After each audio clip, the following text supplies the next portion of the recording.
warahmatullahi wabarakatuh. Welcome back to my YouTube channel. I'm Isna Annida Hidayah, and I'd like to explain to you about teaching by principle. So let's get started. Okay, I will explain to you about teaching by principle. There are three teaching by principle. The first is cognitive principle, the second is affective principle, and the third is linguistic principle. For the first principle is cognitive principle. This principle relates mainly to mental and intellectual function. There are automaticity. It is usually the result of learning, repetition, and practice. Second is meaningful learning. Important learning refers to a way of learning in which the new information to be learned is connected to previous knowledge. The third is the anticipation of rewards. Teachers should apply this principle by considering the following points. There are 3 points. The first point is provide students with an optimal degree of immediate verbal recognition and motivation as a short-term rewards. The second point is present your own enthusiasm and excitement in the classroom. The third is encourage students to respect each other. Fourth principle is intrinsic motivation.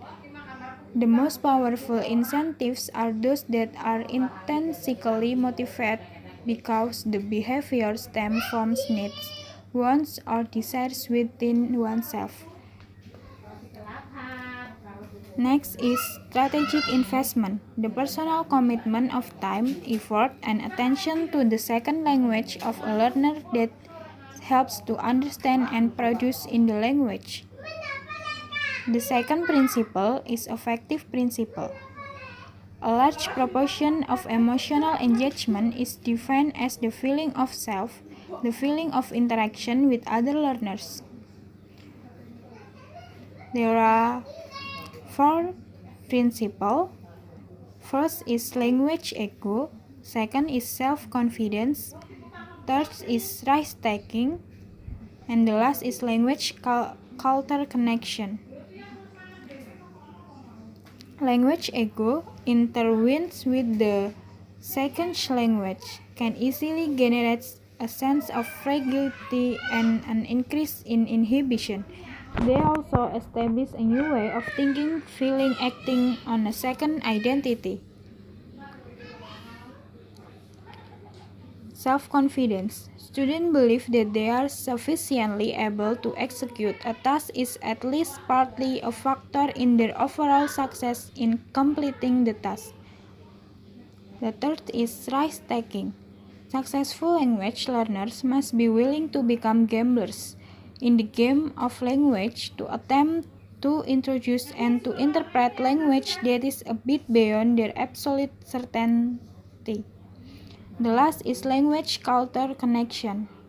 You learn a complex set of cultural practice, beliefs, and ways of thinking, teaching, and acting whenever you teach a language. This principle also is similar to the language ego. The last principle is linguistic principle, centered on language itself and on how learners deal with complex linguistic systems. There are 3 principles. First is native language effect. The native language of learners exerts a strong influence on the acquisition of the target language system. The second is interlanguage. As second language, learners advance to full competence in the target language. They begin to go through a structured or quasi-systematic learning process. The last is communicative competence. Given that the ultimate objective of language learning instruction is communicative competence, it needs to point to its component: organizational, pragmatic, strategic, and psychomotors.